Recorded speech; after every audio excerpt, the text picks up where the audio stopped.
সকালবেলা তখন 9টা বাজে। আমার এদিকে ভাত আর ডাল সিদ্ধ হয়ে গেছে, আর এদিকে আমি কড়াইতে মাছ ভাজা বসিয়ে দিয়েছি। কিছুটা মাছ এখনো রয়ে গেছে, একবারে হয়নি। ভাতটা আমার হয়ে গেছে দেখো।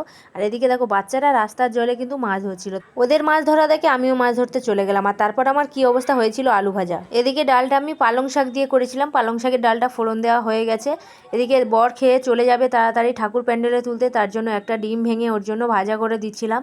ওর জন্য একটা ডিম ভেজে ওকে ভাত দিয়ে দিয়েছি, মাছ ভাজা, পাঁপড় ভাজা আর ডিম ভাজা দিয়ে। তার সাথে ছিল পালং শাক দিয়ে ডাল। ভাতটা দেখো খুব গরম ছিল, ওই জন্য ও ভাতটা ঠান্ডা করছিল। আমি এদিকে ওকে ভাত দিয়ে আলু ভাজার জন্য আলুগুলো কাটছিলাম, কারণ সকাল 9টা বাজে, তখন সব রান্নাগুলো আমার হয়নি। আর এদিকে দেখো আলু ভাজা পুড়িয়ে আমি কি অবস্থা করেছি এই মাছগুলো ধরতে গিয়ে। এই কটা মাছ ধরেছি রাস্তা থেকে, ছেলে মেয়ে তো বায়না শুরু করেছে মাছগুলো ভেজে দিতে হবে, তাই মাছগুলো ভেজে নিয়ে ভাত খেতে বসে গেছি। এই যে ছোট বাটিতে ভাত, এটা আমার কুটুসের জন্য। ও প্রত্যেকদিন আমাদের সাথে ভাত খায়, এর আগেও ভিডিওতে বলেছিলাম ও প্রত্যেকদিন আমাদের সাথে ভাত খায়। আর আজকে আমরা ভাত খেয়েছিলাম, ভাত, ডাল, আলু ভাজা আর 2 রকম মাছ ভাজা দিয়ে। পুরো ভিডিওটা দেখার জন্য আপনাদের অসংখ্য ধন্যবাদ।